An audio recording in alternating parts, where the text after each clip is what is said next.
আসসালামু আলাইকুম ওরহমতুল্লাহি বারাকাতু। ভাগ্যের কি নির্মম পরিহাস। আজকে হলো ঈদের দিন, সবাই একটু ঘোরাঘুরি করবে, কিন্তু আমার ঘোরার লোক পাওয়া যায় না।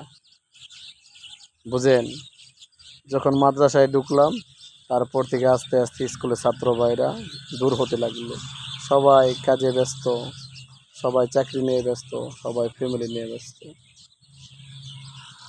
আমিও তো ফ্যামিলি নিয়ে ব্যস্ত, কিন্তু তারপরেও মাঠ শেষ করে, ঈদের মাঠ শেষ করে একটু ঘোরাঘুরি যে করব, সে একটা লোক পাইলাম না।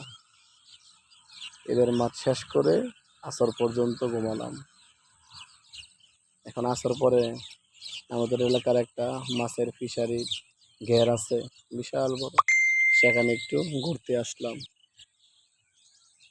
খুব খারাপ লাগতেছে মনটা।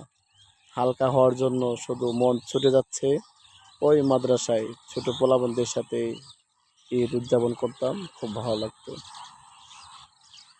থাক, সবার কপালে যদি আনন্দ না থাকে কিছু করার নাই, এটাই আল্লাহ তাআলার লিখন। ইনশাআল্লাহ তারপরে আলহামদুলিল্লাহ আল্লাহ তাআলা সুখে রেখেছেন, মা বাবাদেরকে নিয়ে ঈদ উদযাপন করতে পারতেছি। আপনারাও ইনশাআল্লাহ ফ্যামিলিদেরকে নিয়ে ঈদ উদযাপন করবেন, এই কামনায় ব্যক্ত করতেছি। সকলকে জানাই আমার পক্ষ থেকে ঈদ মুবারক। যত বন্ধুরা আমাকে সাবস্ক্রাইব করেছেন আলহামদুলিল্লাহ, সকলকে জানাই ঈদ মুবারক।